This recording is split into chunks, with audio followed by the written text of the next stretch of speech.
Le R-5 Pobeda Victoire était un missile balistique à moyenne portée développé par l'Union soviétique pendant la guerre froide. La version R-5M fut nommée par l'OTAN SS-3 et portait l'indice GRAU-8K51.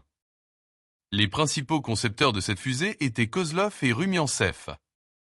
Le développement du missile R-5 a commencé après l'abandon du développement du missile R-3 avec une portée de conception de 3000 km, qui était jugée irréaliste à ce stade du développement de la technologie des missiles. Au lieu de cela, il a été décidé de développer un missile d'une portée d'environ 1200 km en se basant sur des solutions techniques déjà testées sur des missiles précédents et de mettre en œuvre une partie de ce qui était prévu pour le missile R-3. Il s'agissait de la première fusée soviétique dotée d'un réservoir d'oxygène liquide sans isolation thermique, ce qui était compensé par un remplissage avant le lancement. De plus, les concepteurs ont abandonné les stabilisateurs, rendant la fusée aérodynamiquement instable, bien que les gouvernails d'air soient restés. Au départ, le missile était équipé d'une charge explosive pesant 1 tonne. En plus de la version de base avec une seule ogive, il existait des versions avec 3 et 5 ogives hautement explosives, avec une portée réduite en conséquence. Ces ogives supplémentaires ont été suspendues sur le côté. En 1955, sous le nom de code générateur 5, des travaux ont également commencé sur le développement d'une ogive spéciale contenant des substances radioactives de combat bombes sales, qui s'est terminé par 3 lancements d'essai en 1957. Pour équiper les ogives avec des matériaux nucléaires, un manipulateur automoteur spécialement développé, Objet 805, pesant 72 tonnes, a été utilisé. Moteur RD-103 du R5 était une version encore plus puissante du moteur fusée R1, dépassant l'original en poussée de 1,7 fois.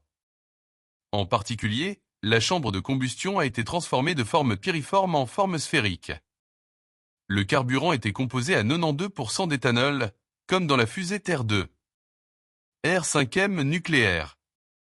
Le 21 juin 1956, le missile R-5M, index 8K51, à l'origine 8 à 62 thèmes, fut accepté en service le deuxième, après le missile américain Honest John, à tête nucléaire, et le premier de ce type à moyenne portée. Par rapport au R-5 original, un système de contrôle a été développé, dont les unités d'automatisation importantes sont dupliquées et triplées pour plus de fiabilité.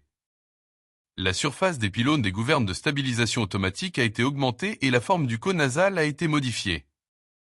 L'essai à grande échelle du R-5M avec la charge nucléaire RDS-4 Opération Baïkal a eu lieu le 2 février 1956. Le missile R-5M a été lancé à 10h30, heure de Moscou, depuis le site de lancement du 4e GCP. Après 10 minutes et 30 secondes, à une distance de 1190 km du site de lancement, une explosion atomique d'une puissance de 300 à 600 kilotonnes s'est produite. La fusée R-5M a été proposée comme première étape d'un projet non réalisé de lanceur léger destiné à lancer un satellite pendant l'année géophysique internationale, en guise de solution de secours en cas de retard dans le développement du R-7. En 1957-1958, presque toutes les divisions des brigades du génie du RVGK furent rééquipées du missile R-5M. Dans l'armée de l'air, 15 régiments maîtrisaient ce missile.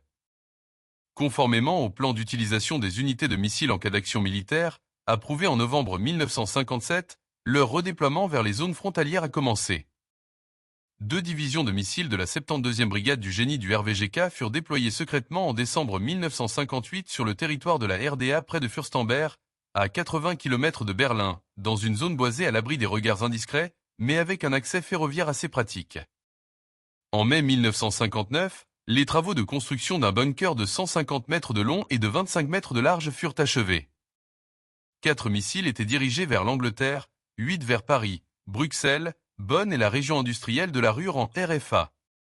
L'opération entière s'est déroulée de manière si secrète que même les plus hauts dirigeants de la RDA n'en avaient pas connaissance.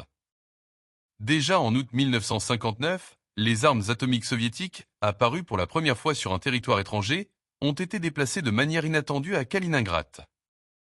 L'utilisation au combat d'unités équipées de missiles R-5M au cours de ces années était planifiée par analogie avec les systèmes non nucléaires R1 et R2 et était destinée à soutenir les actions des forces terrestres dans les opérations offensives et défensives de première ligne.